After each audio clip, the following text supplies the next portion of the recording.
ജീവൻ രക്ഷിക്കാനായി ആശുപത്രിയിൽ പോയവർ കെട്ടിടം തകർന്നു വീണ് ചതഞ്ഞു മരിക്കുകയാണ് ഈ കേരളത്തിൽ. 2 ദിവസം മുൻപ് ഈ കഴുത്ത് വേദനയുമായി ബന്ധപ്പെട്ടാണ് ഈ കോട്ടയം മെഡിക്കൽ കോളേജ് ആശുപത്രിയിൽ ചികിത്സയിൽ വരുന്നത്.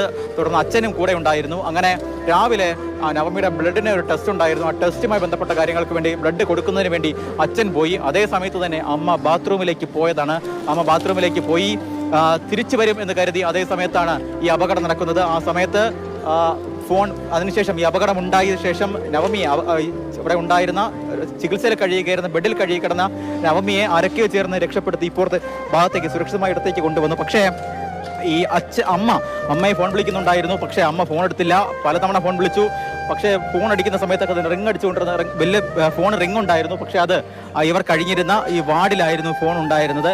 അമ്മയുടെ അമ്മ ഈ അപകടത്തിൽ മരണപ്പെട്ടു എന്നതാണ് ഏറ്റവും ഏറെ വേദനിപ്പിക്കുന്ന കാര്യം. എന്തായാലും ഗുരുതരമായ രീതിയിലുള്ള അനാസ്ഥ പ്രത്യേകിച്ച് തെരച്ചിലിന്റെ കാര്യത്തിൽ ഉണ്ടായി എന്നത് വാസ്തവമാണ്.